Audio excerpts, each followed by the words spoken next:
Welcome back to Left Anchor. I'm Ryan Cooper. And I'm Alexei the Greek. And today we're privileged to have Professor Harvey Kaye back on the podcast. He's got a wonderful new book, FDR on Democracy, the greatest speeches and writings of President Franklin Delano Roosevelt. And it's just a delight to have him back, expert on many American history, Thomas Paine, and in the previous book on FDR is also excellent, The Fight for Four Freedoms, what made FDR and the Greatest Generation truly great. Glad to have you back on the pod, Harvey. Welcome. This is exciting. I missed you guys. I mean, I hear you on the podcast, and we stay in touch, but it's really great to see you guys as we're doing this by way of video amongst ourselves. Yeah. Great to see you as well. Yeah, sort of a little impromptu happy hour, so to speak.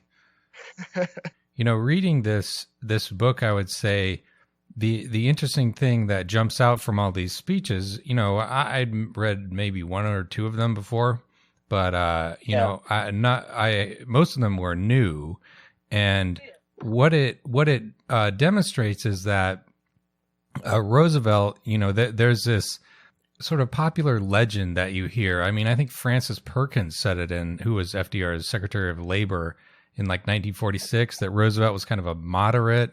You know, you hear this from Jonathan Chait that he was you know, so he wanted to be the balance wheel between capital and labor. And you hear it from like Jonathan Alter, you know, who has written about how FDR was basically like Bill Clinton, you know, in most important respects. But you know, you see this these speeches from, you know, back in the 19-teens and 1929 when he started his, you know, before the Great Depression happened, and then getting stronger into the 32 campaign, that, you know, he had a fundamental ideological challenge to the sort of prevailing individualist, self-regulating capitalism, and his vision of how the economy works bears a really striking similarity to Karl Polanyi, in that, you know, he says that the fundamental fact of, you know, the way the economy works is about interdependence. There is no such thing as people who are self-reliant, you know, who take care of everything themselves. You know, for every single thing you could possibly buy, there are thousands of people who are involved in manufacturing the thing or getting the raw materials or transporting it to market, you know, so we're all necessarily part of this together. And so, you know, can you comment on that, you know, how, you know, FDR's sort of basic picture of the economy, you know, and his challenge to Herbert Hoover, you know, as the Depression was sort of like tearing society to pieces?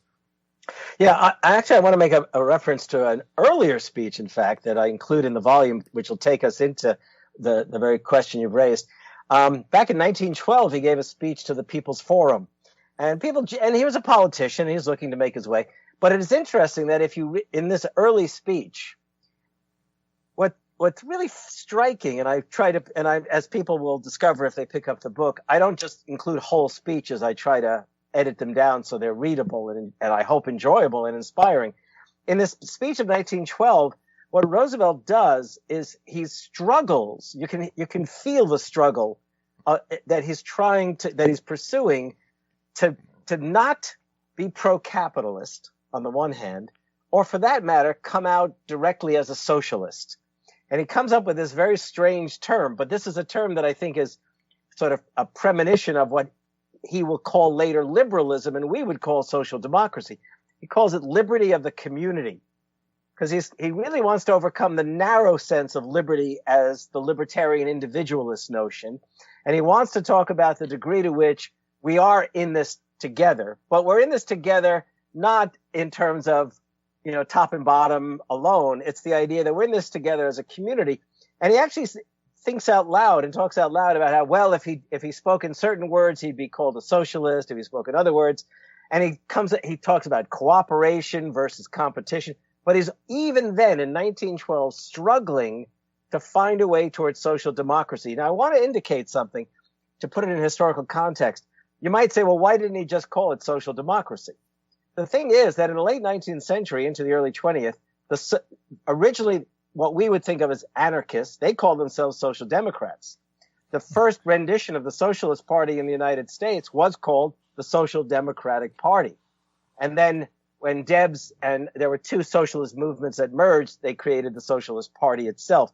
So Roosevelt's he's not ready to join the Socialist Party, but he is very keen on socializing democracy. That is, pushing the original American vision that's found in the Declaration and elsewhere, even by way of Thomas Paine. He wants to push that in the Bill of Rights in a way that encompasses economic questions, and not simply the threat of the state, but also the threat of large corporations. So anyhow, if we go forward to the campaigns, first of all, for governor, and then all the more for the campaign for the presidency, we see Roosevelt, and I can tell you historians over and over again generally underestimated Roosevelt. They quoted people of his day but over and over again, he speaks of the rights of working people. He speaks of the imperative of making government address the needs of the forgotten man, and he means forgotten men and women. I mean, it's pretty clear that he's trying to push not just a new kind of liberalism, but I would go so far as to say an idea of social democracy, even if he's not using the term. Absolutely. And one might say that, like, at the time when the failures of capitalism were really kind of wreaking havoc upon the nation, in a sense, social democracy was the middle way between fascism and, the Bolshevik way, right? So, like, in that sense, you could say it was a middle path, but it certainly would be radical today. And what I really liked, I also want to just mention real briefly about the book. I indeed enjoyed how you introduced each piece and how you curated them and set them up against each other chronologically to give a real narrative, which is fitting for FDR, but also seeing how, as you just mentioned, his project evolves in both coherence, but in his ability rhetorically to refine the message for the times as times change. And I thought that was very powerful. And I did see so many things relevant to today that I'm sure we're going to dig into, that you could just pull the quote straight out and it applies exactly to this moment. Yeah, in fact, if I can go back to something Ryan said and bring these things together that the two of you said, it's interesting, Ryan, there was a speech that Hoover gave. I think it was when he was running in 1928 for the presidency, when he won the presidency. And he talks about the fact that the American system was in fact leading to a triumph over want and fear, which, yeah. And I don't know if, right? And I don't know if Roosevelt himself ever read or heard that speech in particular, but it is interesting to consider that Hoover's own words, which are bound up in what he thought of as the American system, which is not that far away from what people often call laissez-faire capitalism, and that is the government which governs least is the best kind of thing. But it's interesting, of course, Roosevelt takes fear and want and builds them into the four freedoms, right? Freedom of speech, freedom of worship, freedom from want, and freedom from fear. And I would love to know, but I don't know, if Roosevelt actually heard that speech in some way and that he was going to sort of shove it back in the Republicans' faces years later. And then, as you said, Alexei, one of the interesting things about Roosevelt is that in many ways you can see his development in his speeches. But from start to finish, going back in some ways to 1912, but especially if you look at the 1932 campaign and his speech in the autumn at the Commonwealth Club in San Francisco, where he actually lays out a sort of narrative of American history and the degree to which the original social contract, as indicated in the Declaration of Independence, was basically that we had lost touch with it, that had been literally, marginalized as an idea of America in the course of the 19th century as industrial capitalism and the titans of industry emerge. And he rationalizes how that emerged, but he then ultimately says it's time to take back the power, to paraphrase him. And he calls for an economic declaration of rights right there in 1932, which of course is like a premonition of the four freedoms, and then all the more the 1944 speech in which he lays out he presents the economic Bill of Rights.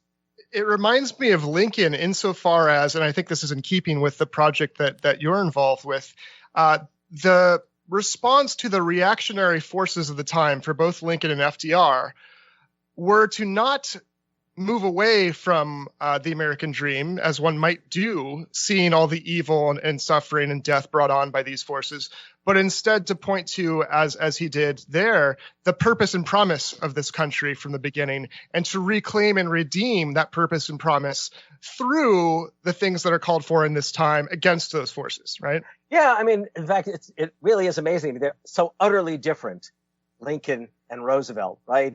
Their backgrounds are different. The sort of poor farming kid with ambitions versus the case of Roosevelt, the aristocrat almost, the man who grew up as part of a gentry family in the Hudson Valley of New York, and he was not part of the new wealth of America, he was part of the old wealth of America. But they both found that argument and their narrative in looking back rooted in the Declaration of Independence.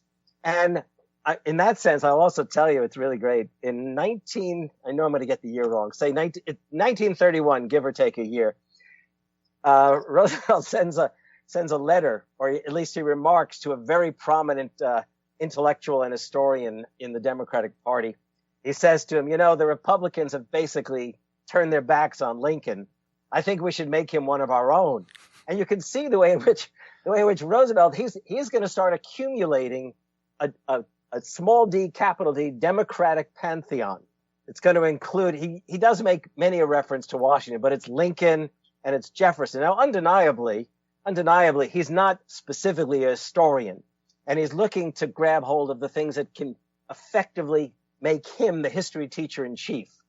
But what's really fundamental to that is that he actually believed, and I think Lincoln did too, and Lincoln, many of his speeches had to do with not forgetting, warning Americans not to forget. What they both had in common was the possible fear that Americans might forget, but more importantly, they held on to a belief that Americans had a sense of what it meant to be an American that was historically rooted. And their task was to speak to that, okay? That as much as possible, engage, if you like, a fundamental American cultural memory or imagination. And in fact, I can tell you, I opened the previous book that we talked about, Take Hold of Our History, opened and closed with Lincoln. And I know there's millions of books on Lincoln, but I can see myself doing some work on Lincoln because it becomes all the more fascinating when you approach him from one hand through Thomas Paine, my hero, and from my presidential hero, Franklin Roosevelt. There is this link, what did Lincoln call it? The mystic chords of memory. That's it. That's right. Yeah. Yeah. And, they're definitely, I would say, in the same league as, they face very different problems, Lincoln and FDR, but they were certain, in terms of like the best sort of executives we ever had, I think those are 1 and 2. You could sort of order them how you like, depending on your, personal preference, but, there's really nobody else who comes close. One difference between Lincoln and Roosevelt, I think Roosevelt had a better sense for the power possibilities and sort of pitfalls of the, an advanced industrial economy. And one way that comes out, Lincoln had his sort of free labor system, which just really was not a very workable sort of democratic ideology. And it completely fell apart in 1873. But you see with, Roosevelt speeches, the idea that the state needs to take a much more active role in regulating economic stuff and especially in direct state ownership of the, important facilities like power dams. And that comes out in his, I think in 1929 speech. He's talking about all the potential power that you could generate with all the rivers that are flowing through New York, and that it would be absolutely unacceptable to allow that to fall into private hands, that this should be the people's power. It's a natural resource. It should be run by the government at cost and give people the cheapest electricity that they can produce. And that was indeed something he really pursued vigorously as president, right? And I think that's Bernie Sanders talks about, public public power for the Green New Deal. And it's like, look at this communist, But it's like, we still have it today, the Tennessee Valley Authority. It's right there. Yeah. Actually, two things you said that I'd like to respond to. And one of them is the fact that the question of public ownership of the kind of national infrastructure is very much rooted in Roosevelt's beginnings as a capital P progressive Democrat back in 1912. Basically, to have municipally owned, water availability, water transit systems and so on. And I can't help but imagine that in some ways he takes that idea and is sort of projecting it onto the level of the state of New York, okay, that these are essential. And he realized that private companies will not build and supply electricity to farmers, to family farms. They just won't do it. So this is a vision for New York State.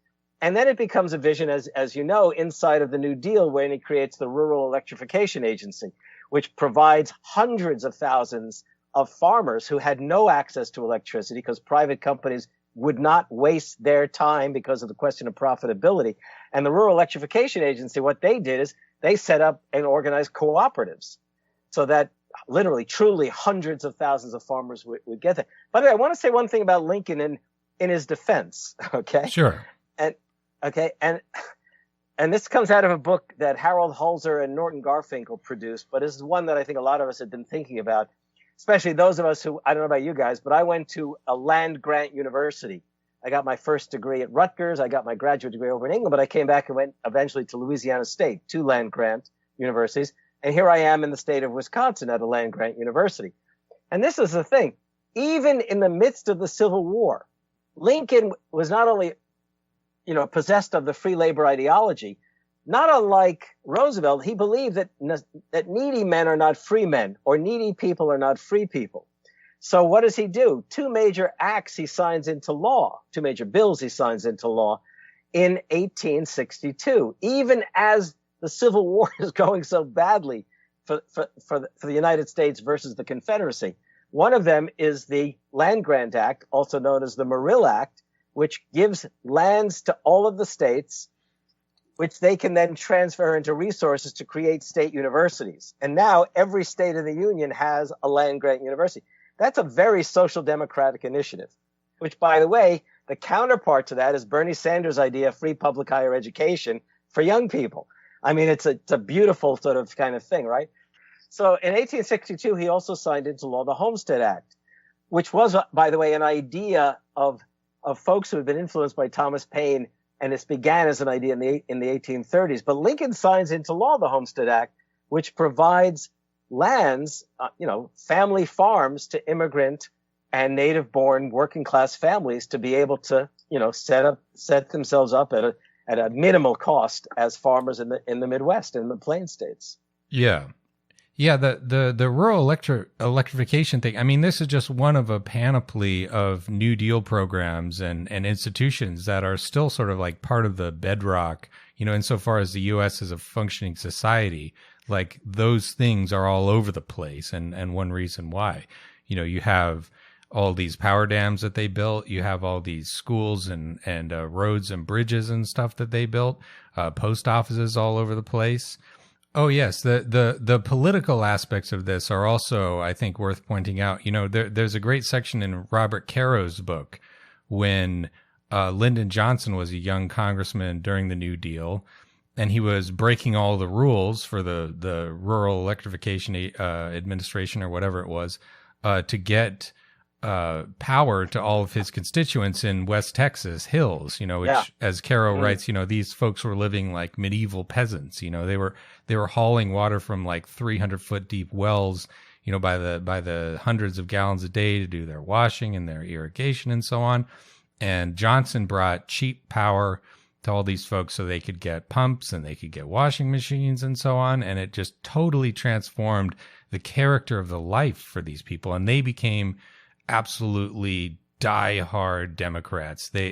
Johnson was a guy who could do no wrong. He brought the lights, as they said. And this is a sort of basic tenet of politics that seems to be lost in modern times. The idea that you should just give your constituents like not irresponsibly, but a nice benefit insofar as you can do it. And then they will appreciate that, a nice, clear thing that the government gives you. And so you should keep voting for that party so you can keep having the benefit, right? I mean, this. Yeah. Oh, absolutely. And in fact, one of the things I keep thinking about, because we're going to have to look beyond November, obviously, is the degree to which people on the left really have to start thinking about how to go deep, not deep as in sense of theoretically and ideologically, but have to go deep into what indeed matters to American working people, and make sure that what matters to American working people is what we speak of and speak to in a language that people will immediately understand and embrace. So when we think about Roosevelt, he really did understand. He was very well educated by going to Harvard and Columbia for law school. But the more important thing is that during the 1920s, when he was essentially incapacitated and desperately seeking a way to liberate himself from his polio, which he never would completely do, he's at home, either in New York City at times and especially up at Hyde Park. And it's Eleanor Roosevelt who is literally working in New York City with working class folks by way of the Women's Trade Union League. And regularly she brings back labor and socialist Jewish immigrant organizers to Hyde Park and elsewhere. And Roosevelt is educated by these women, these East European Jewish women, as to what the needs of working people are. And in many ways, he's humanized by his own polio affliction, but he's also, if you like, humanized and, if you like, organized even by these socialist Jewish women, who had been working on the Lower East Side and elsewhere in Manhattan to organize women and others into unions. So when he runs for the governorship of New York, and then all the more as president, he really is bringing with him a sense of what working people need and what he might be able to do for them. And it's interesting. He speaks regularly of something we don't hear very much about, but it sure as hell would have been good to hear more Democrats recognize this. He talks about people want jobs, they want economic security, but he tied all of that to a democratic vision of empowerment, not only of affording people work, but affording them the right to organize, the right to collective bargaining. One of the beauties of Roosevelt is he was willing to be pushed, and he wanted to be pushed, whether it was by the likes of Robert Wagner, the senator from New York, who is in many ways rightly accorded the title pilot of the New Deal in the Senate, and also the father of the National Labor Relations Act of 1935.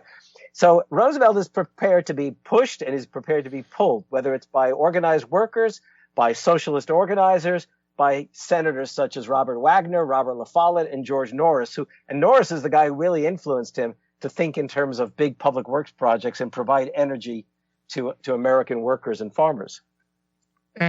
Indeed, it seems like he not only understood that for himself, but part of his leadership was to instill that very understanding of what it meant to be a citizen to everyone, and especially perhaps to the next group of elites that would come up. So in his commencement speech that he gave, I don't know if it was what year, 1932, he gave the commencement speach. Yeah, early on. But he spoke. Like that, yeah. 33. I think so. I think it was 30. So he spoke, of course, the first duty as the student is probably expected to use all this knowledge that you've gained in a way that contributes. But then the second thing, which I didn't see coming, but strikes me as even more important, perhaps, he called on them all to obtain and maintain contact with average citizens. So he was in his leadership instilling in those that were graduating, those that they're educated, to not just feel vaguely responsible, but to understand what the needs are and to be in contact with the people.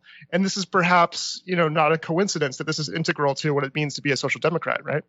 Yeah, and as you said that, I was also thinking about the fact. So in the 1920s, when he's running for governor, and then later when he's going to run for president, he was incapacitated basically, and he could not leave the automobile that took him from town to town in New York State.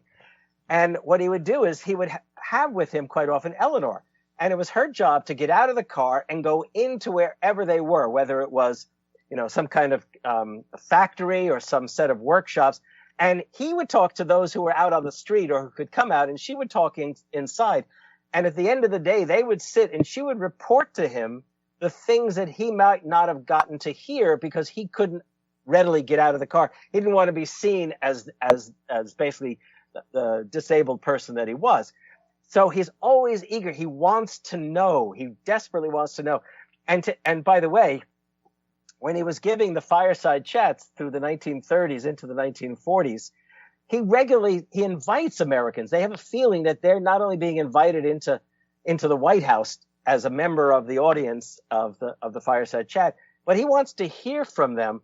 And during the course of the 1930s as president, he was getting hundreds of thousands of letters at the White House. And he would have a team of women specifically who would open the letters and read them and determine which ones should make their way into the Oval Office. He always wanted to know what was going on in the American mind. He also was one of I believe the first president who commissioned polls, Polls, to ask Americans what did they want. And that's the second thing. And then interesting observation among his staff. A lot of this comes out from my research on the book, The Fight for the Four Freedoms. His closest advisors marveled at the degree to which he had a kind of confidence that what he said would be readily understood by the people who were out there in radio land, you might say. I mean, maybe because he did keep in contact with them, perhaps, and I mean, we could draw parallels to Bernie Sanders here as well, because he also said, as you suggested before, he doesn't just want to fight for the people, but he wants to encourage the fight in them. And he also saw the need to speak to the youth and call upon the youth who need to have a more of a clarity of vision than the current generation. These things seem to map on to Bernie and the movement very well. And of course, Trump is the Hoover, right? Hoover was probably a little more decent than Trump, if you don't mind that. But in that vein, it's interesting that in 1935, when Roosevelt knew that Americans wanted more of a New Deal, he knew they wanted him to go further than he had originally gone in 1933 in the first 100 days. And a dialectic, excuse the term dialectic. No, we like that here. We actually we approve. We approve of the dialectic here on this podcast. Well, there's an interesting dialectic. He knows that Americans, by way of their diverse movements, but whether it's the labor movement, the call for some kind of Social Security, whatever it was, he knew Americans wanted more. But even then, as he pushed the idea of Social Security, when he pushed the idea of diverse programs that would address the needs of working people and farmers, like rural electrification, like the WPA and other things, he actually had his cabinet go out and speak.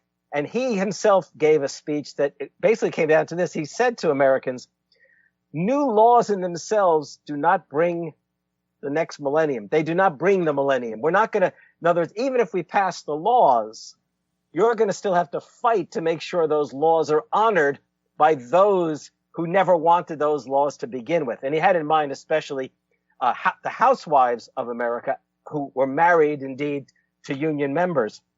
So, for example, in 1935, Roosevelt had given a speech in which he basically said, new laws in themselves are not going to bring the millennium. It's not going to bring the 21st century or some kind of great social democratic transformation in itself. You're going to have to continue fighting. And from New York all the way across the country to the West Coast, including Dakota farmsteads, housewives organized. I think it was The Nation magazine said it was the first national women's movement, of a truly progressive sort. And it was really called the Housewives Movement. And they were demanding that government intervene to make sure that that businesses do not take advantage of them in the midst of shortages or in the process of recovery. Well, if you think about this, I mean, this is what Roosevelt wanted. He wanted these movements, whether it was labor or housewives movements or later youth movements, to push him further than he would otherwise have gone. It not only empowered him, it also enabled him to say to Congress, look, this is what the American people want. You want to get reelected, you're going to have to respond to these American demands. So he's far more radical, I believe, and this is the way you open. I think this is what you were implying at the opening of our conversation. It's far more radical than historians have allowed for.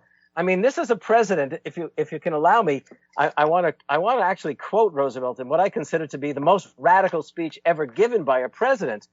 We'll let you just this once, Harvey, just this once. Well, we'll let you. This has to do with the idea of this dialectic that developed between Roosevelt and the American people, where he was quite often sort of inviting their political energies, inviting them to remember who they were and to remember that they are indeed fundamentally radicals, if not indeed revolutionists. And in his acceptance speech at the Democratic Convention, which was held outdoors in a baseball stadium, must have been 100,000 people. Well, it doesn't matter. In any case, it was nationally broadcast. He gives a speech in which he recalls the American Revolution, and he talks about the American Revolution as a fight against political royalists. And he basically says, look, we're engaged today in a battle with economic royalists. We're in the tradition of the American Revolution. And there is no finer paragraph than this one. These economic royalists complain, this is Roosevelt speaking, they complain that we seek to overthrow the institutions of America. What they really complain of is that we seek to take away their power. Our allegiance to American institutions requires the overthrow of this kind of power. In vain, they seek to hide behind the flag and the Constitution. In their blindness, they forget what the flag and the Constitution stand for. Now, as always, they stand for democracy, not tyranny, for freedom, not subjection, and against a dictatorship by mob rule and the overprivileged alike. I mean, he's calling upon them to remember the radicalism of the American Revolution and to realize the degree to which they're involved once again in this kind of revolutionary movement to reassert. This is like going back against I love that 1932 speech. He calls for a new economic declaration of rights. I mean, Look, we know that Roosevelt committed terrible, tragic mistakes. The internment of the Japanese Americans, the segregated military, the Jim Crow segregated military, the failure on his part, which would have been a hell of an achievement if he could have changed things, to get Congress to raise the quotas on refugees from Nazi Germany, the Jews in particular. We know these things, but we also have to realize that even those folks whom had reason not to believe in the American promise did so because they did actually believe in FDR. And Japanese Americans in great numbers served in World War II. African Americans did not allow a segregated military to keep them from volunteering and serving as aggressively and assertively and as proudly and courageously as anyone else. And Jewish Americans served out of their numbers in the Army and the Navy during World War II.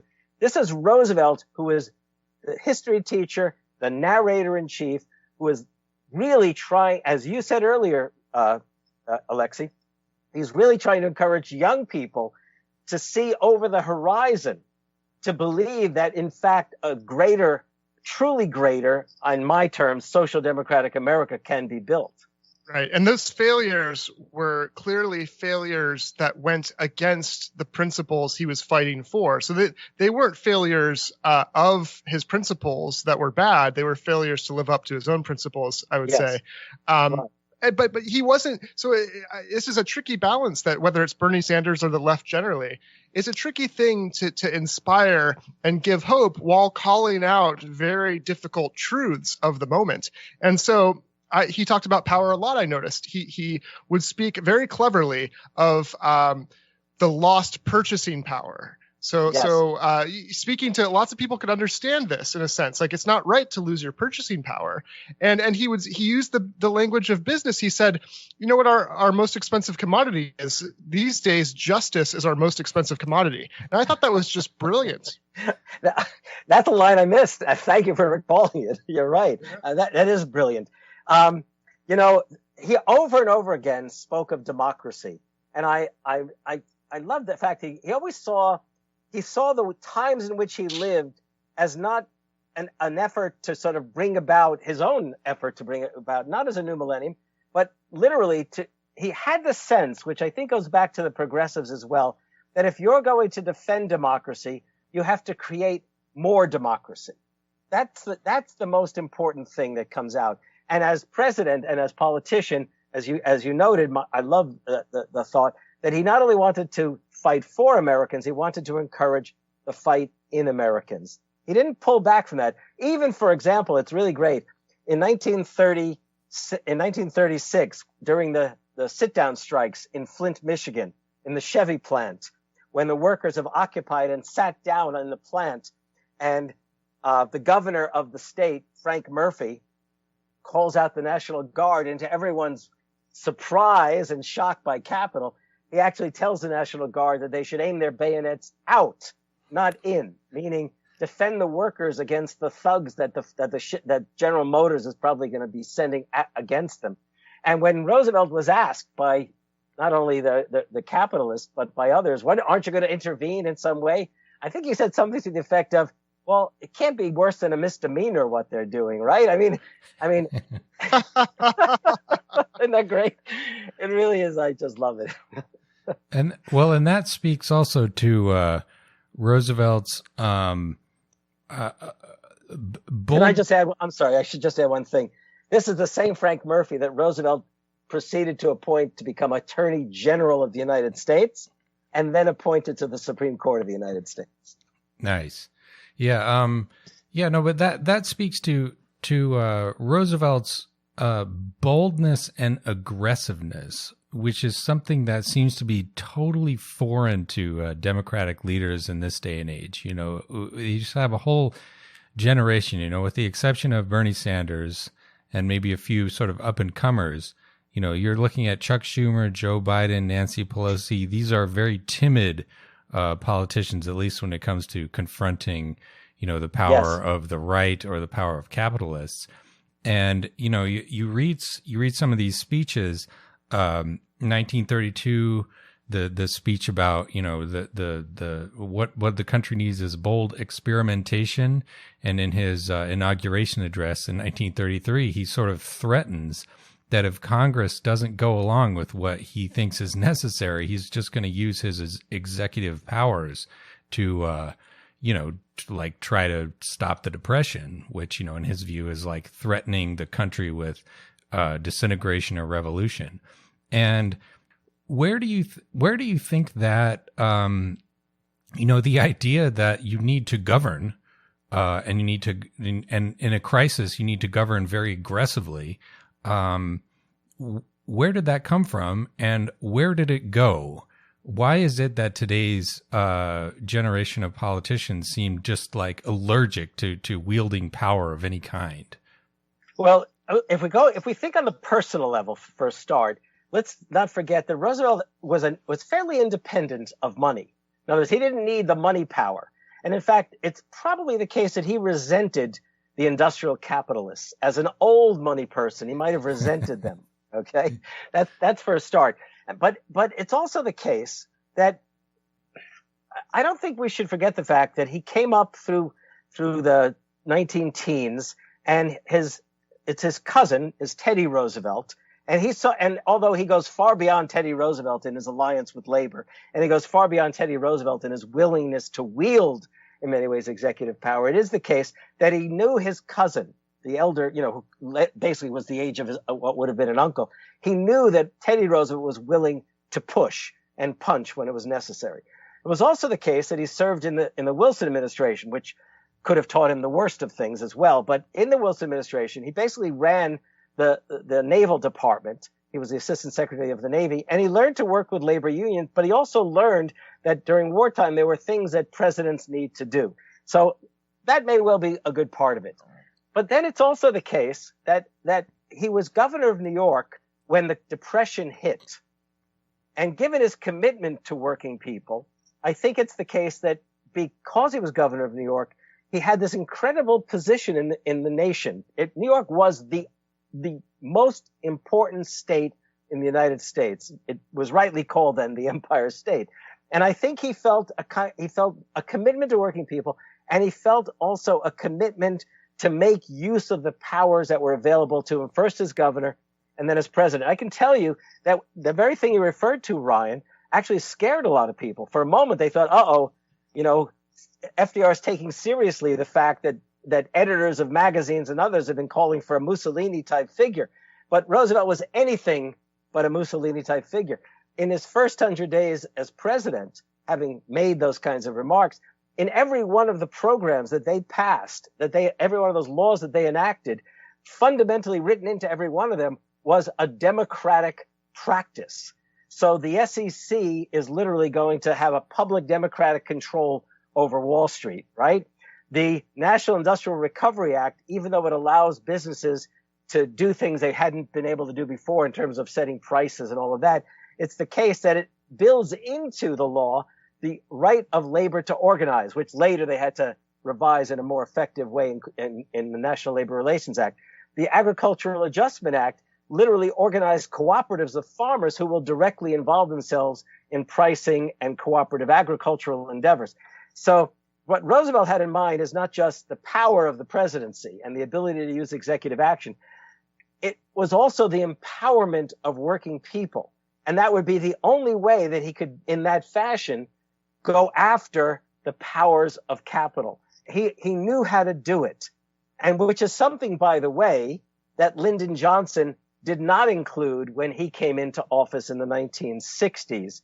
Now, he loved FDR. He wanted to literally copy the New Deal by way of in the Great Society, but he didn't do what FDR did. He did not seek to empower labor.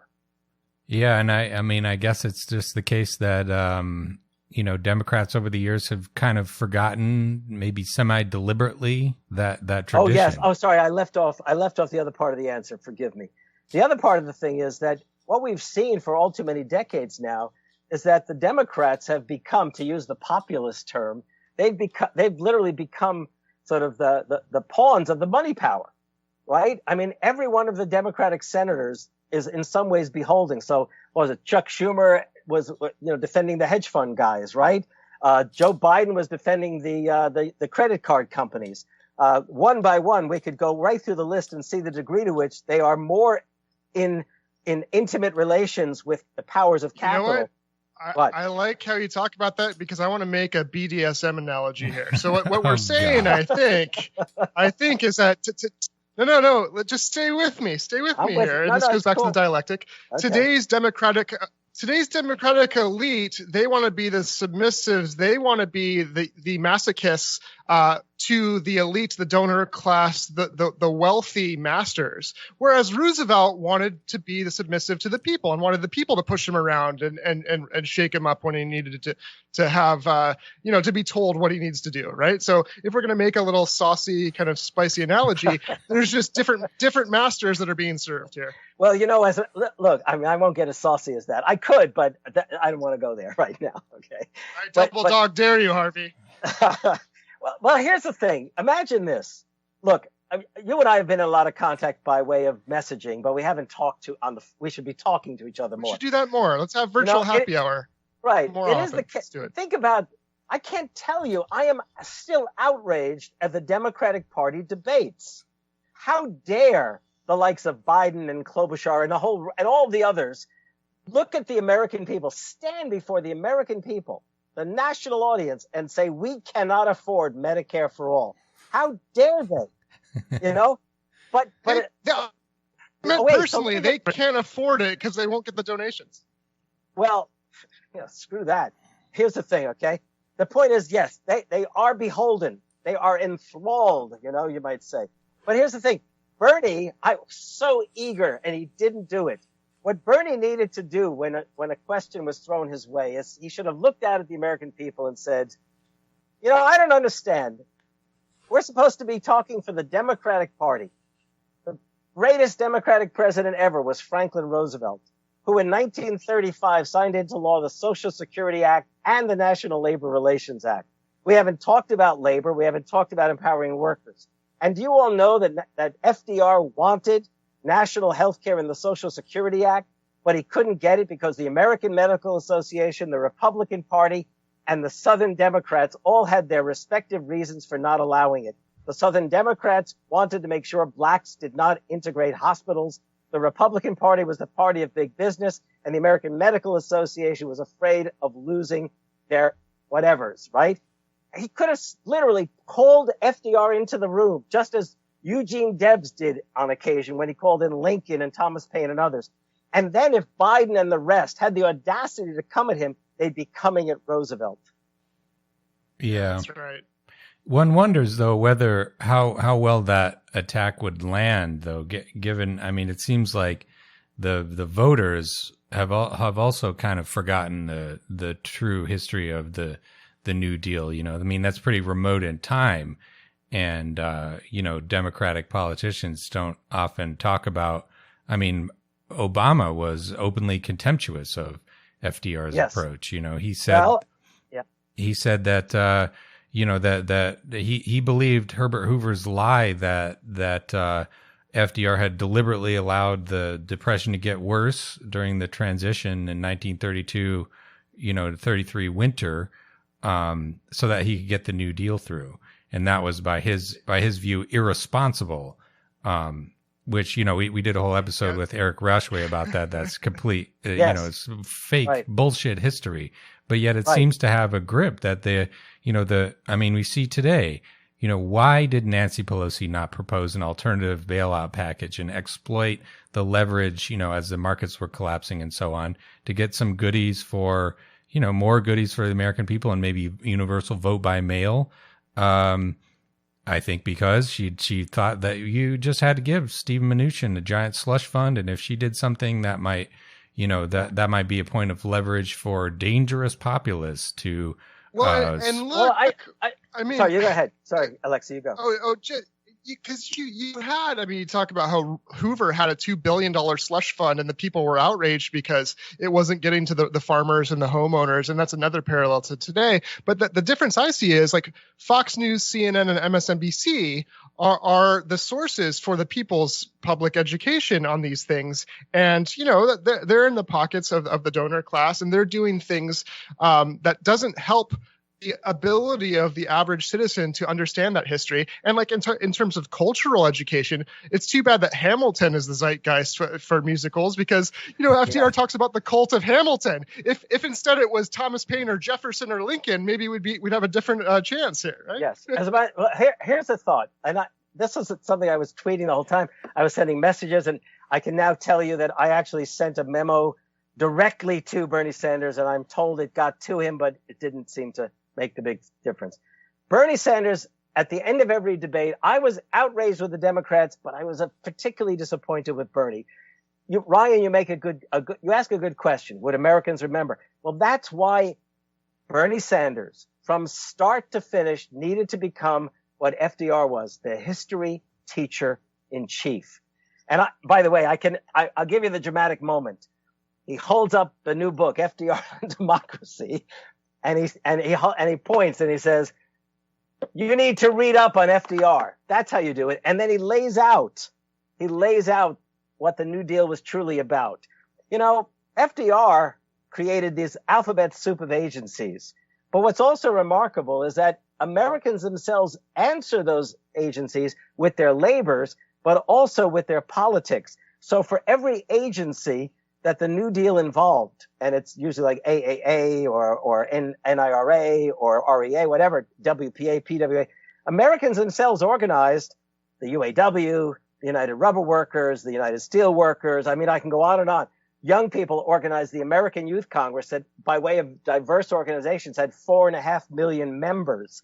I mean, FDR wanted exactly that to happen. Bernie Sanders, he failed himself and ultimately us because he didn't take the next step and speak of FDR all the time. Why waste his time explaining democratic socialism? I'm serious. That was a waste of time. We can debate. I'm not sure. That's a whole discussion that's worthwhile. Sure. But I will say this. How would FDR have dealt with this? Because it seems to me, don't forget, the exit polls show that Bernie's platform is incredibly popular in the Democratic Party. Yes. So even if Biden is winning the votes, Bernie's platform is winning the people. Right. And the media and establishment, basically, as Ryan tweeted earlier today, Biden was barely expected to win South Carolina until the Jim Clyburn endorsement. And then the whole establishment in like 48 hours coalesced around him. Right. And then his popularity tripled right, in like 72 hours. So there was like an incredible coalescing done by the establishment against the Social Democrat, right, or Democratic Socialist, what have you. And so how might have FDR dealt with the fact that like Bernie was going to win? You had David Plouffe on MSNBC basically saying, guys, this is over. Bernie's to be the candidate, just get used to it. And had Clyburn and everyone not fallen in line immediately, right, we'd be in a different place right now. So how would you think about that? You're asking, okay, your question is a good one, but you're putting it at the wrong moment in time. The point is that I'm saying that Bernie needed to build up a historical memory in America. From the beginning, yeah. From the beginning. Look, in 2015-16, this was my big argument with the Bernie Sanders campaign. He spoke in one remarkable speech of FDR and LBJ and Martin Luther King as a way of explaining democratic socialism. And I'm going to repeat, I actually think it's a waste of time to explain anything of a theoretical nature. It is better to explain to Americans what matters to them and put it in terms they understand. And they understand FDR and the New Deal, okay? Which was, by the way, FDR didn't call it social democracy. Bernie Sanders shouldn't have wasted his time calling it democratic socialism. That's still theoretical. Harvey, you're talking about... So hold on, I'm going to answer your question. Okay, I'm going to answer your question. FDR knew the media was against him in the 1930s. He knew it, which is why he gave innumerable off-the-record press conferences to journalists. He knew the publishers and editors hated what he was about. He knew the journalists wanted exactly what he was about. So here's my point. Did you know, remember the weekend of the South Carolina debate, his last debate with Biden, okay? And on the Saturday night, he did they called it a fireside chat. Do you remember this? I do, yeah. It was on YouTube. You with me still? Now, The fact is that was a cute reference. But the only people who would have turned in to that event would have been those of us who already wanted Bernie Sanders and a bunch of Republican trolls, right? The next day, the hour before the debate, Brianna Joy Gray did a 1-hour event on YouTube built around the Economic Bill of Rights and the 21st Century Economic Bill of Rights with a host of people that marched through the hour. And she said, this is to prepare all of you for what Bernie Sanders will be doing in the debate. You with me still? Okay? Oh, yeah. And then the debate came, and everyone remembers Bernie finally attacked Biden, but he didn't wield the FDR. He didn't wield the memory. And I'm telling you, look, I'm not telling you the outcome would have been different. Look, he had innumerable powers against him. But missed opportunity. But you talked before about young people, how Roosevelt spoke to young people. And Bernie has young people. That's the base, you might say. But he should be educating those young people to understand that they stand in a great progressive and radical tradition. Their aspirations are fundamentally American. And it's their elders who need to be educated right now. That's what I'm getting at. Yeah. Yeah, I guess I tend to fall on the Alexei side, the thing about FDR was that he had been a party insider for so long. And that's one of his more remarkable characteristics was that he could pivot so quickly. And back then the party was substantially less ideological, I would say. It's fair to say, it was more of a sort of just political machine, kind of apparatus. And so given his position, he could sort of leverage that and turn the party left in a way that is patently much more difficult today when the party leadership is oriented around this sort of corrupt nexus of donations and favor trading and so on. But yeah. Well, listen. Yeah, I understand what you're saying, and I'm glad I don't want to break the solidarity up between you guys, okay? but I want you to understand, look, FDR had to deal with a much more divided Democratic Party.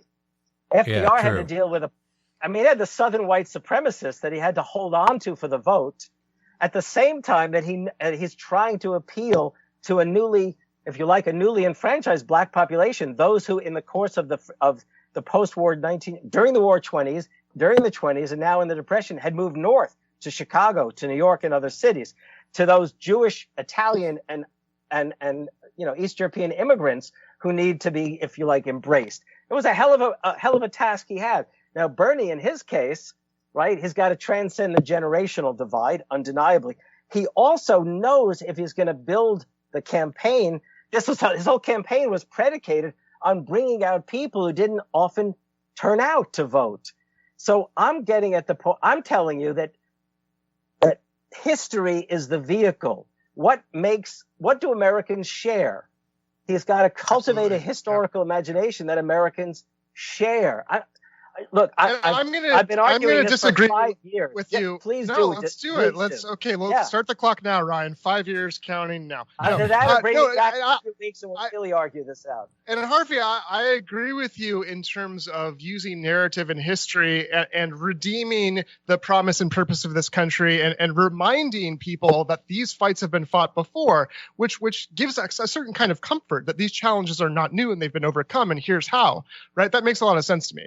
I think he should have done that, right? I also think that if Bernie was like FDR a little bit in terms of politicking, he would have buddied up to Jim Clyburn a little bit, rubbed his back or whatever he had to do, and he would have won the thing. Okay, so I think.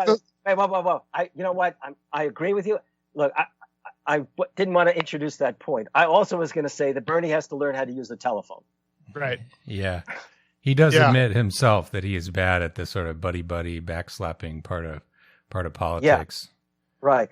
But it's also the case that it really is the case. Look, Southern blacks vote pragmatically. Okay? There's no question about it. But it is also the case that the veterans of the civil rights movement, and I'm thinking of John Lewis, one of the great heroes of the civil rights movement, really have been unkind to Bernie Sanders. Yeah. Well, they're part of the establishment now. I mean, I don't think there's any doubt about that. Jesse Jackson had a mild support for him. He wrote something favorable, but even he, who was, basically supported only by Bernie Sanders back in the day, and Bernie Sanders got punched in the face for it, even he wouldn't officially endorse Bernie Sanders. Well, he did eventually. But here's the thing, Bernie had to be dragged into admitting he was an active civil rights person in the 60s. Yeah. I mean, he doesn't even feel comfortable talking about his own story, let alone. Well, yeah, and that's a bit of his character. He's a bit too humble to be a politician in certain ways. Yeah. And I meant Jesse Jackson leading up to South Carolina, where it would have really mattered. Oh yeah, no, absolutely.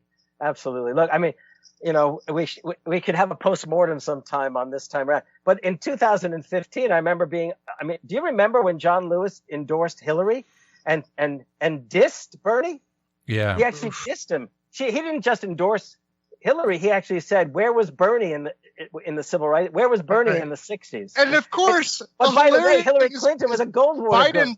No, and Biden pretends that he was part of it, and his very aides. Right. No, he's just lying, and his aides say you can't keep saying that. It's not true, and he just keeps doing it. Right. Plus, we could have used some good moderators who would have called him out as a liar and not have to make Bernie do it. Well, this is getting to some of the structural problems. We're moving away. Yeah. My point is this: that Franklin Roosevelt himself has been utterly underestimated over and over again. And the beauty of Bernie's campaign, we might say, is the fact that if you go onto the website, it's as if this is the redemption of the Roosevelt legacy. But it's not just the redemption of the Roosevelt legacy. As I wrote in my Four Freedoms book, it's FDR in a generation. It's probably your grandparents and my parents' generation. And that is the generation that confronted the Great Depression, fought the war, and in the 1960s elected the most liberal Congress in American history that enacted Medicare, Medicaid, civil rights, voting rights, environmental protections, workplace protections, marketplace protections, and immigration reform.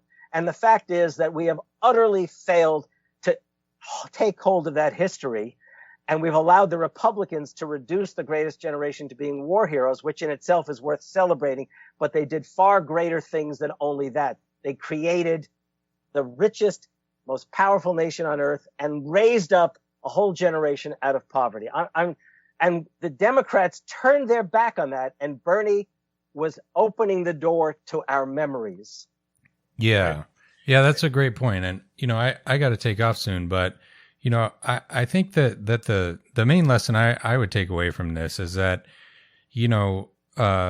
we're kind of in the radical tradition and very critical of like American imperialism and so on. But, Sure. You learn, I think, from the history of FDR that to be successful in reforming, a country, to change it to become more just, more egalitarian and so on, you've got to sort of build a narrative that makes that politics part of the, the history and traditions of the country, and as FDR did, maybe somewhat straining things here and there, but certainly, there's threads you can pick out saying that this is our true legacy, that the people who want to live in a kind of economic dictatorship, where democracy is sort of meaningless, are betraying the ideals that, people fought for in the Revolution and the Civil War, and indeed in the New Deal.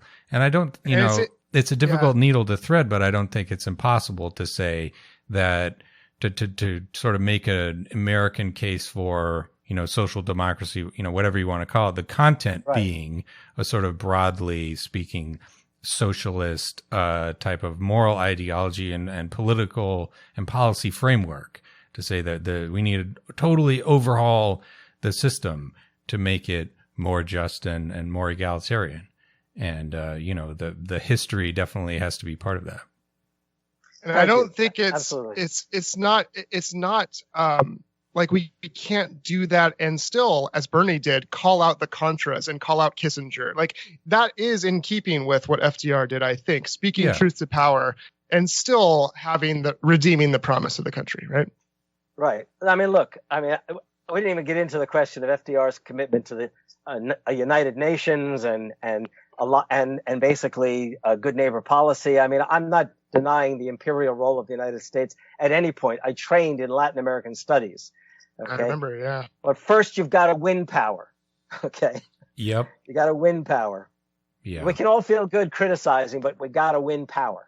Before we let you go, Harvey, you're in Wisconsin right now, and Yes. FDR, he understood how to, he understood that the courts were political, and he understood the need to try to pack the courts to threaten what he had to threaten in order to get done for the people what was needed. What are your thoughts on what's going on in Wisconsin? What's going on with the evil DNC and Biden sending people to their deaths, right, to vote instead of saying things and supporting vote by mail? What would FDR think, and what should we all think about how to approach this very anti-democratic? I and we in Wisconsin have been living this since 2010. First with the Walker governorship and the Republican hold on the legislature. And indeed, it's pretty clear that the Republicans would rather win one more judge on the Supreme Court, and even if it means vast numbers of Wisconsinites will die. The shocking thing is that Joe Biden has shown the degree to which he really is willing to cooperate with Republicans. And, what else can we say? Okay. I mean, it is horrific to imagine that there are people who call themselves progressives who have rallied to Biden. By the way, I want to add one thing to the Wisconsin story. If you want to win and beat Trump, it's Bernie Sanders who you make your nominee. It was Bernie Sanders who would not have lost Wisconsin and Michigan and Pennsylvania, and it had a good shot perhaps even at Ohio back in 2016 had he been the nominee. I can't help but say I am so tired of East Coast media folk telling us of the electability of Joe Biden. If he should win and push out Trump, fine and dandy. But we on the left have to be organized and mobilized basically to push Joe Biden, because sure as hell, he is not the president for liberals, progressives, and the left. By the way, if anyone is near him and can push him. He might break a hip. Parody, satire. Yeah. By the way, I can't thank you enough. I adore you guys. Okay. You're the best. I mean, it's always a delight. It's always a delight learning from you and being with you and reading your work. Thank you for coming on again. It's such a pleasure. I know you've got a long list of people who want on. Anytime I would love to rejoin you guys. Yeah. The book. Wonderful. The book is called FDR on Democracy. We'll link to it in the description. Definitely worth picking up if you're interested in that sort of thing. Harvey Kaye, thanks for coming on. Thank you. I look forward to the next time. Thank you very much. Talk to you soon, my friend. Hello, everyone. Alexei the Greek here. Hope you enjoyed that episode. Just a friendly reminder that to support the show and also to get access to a number of bonus episodes, you could join us on Patreon, patreon.com/leftanchor. $5 a month gets you a lot of episodes and really, really helps us out. So if that's something you're interested in and you want to show your support, we'd greatly appreciate it. Thanks so much.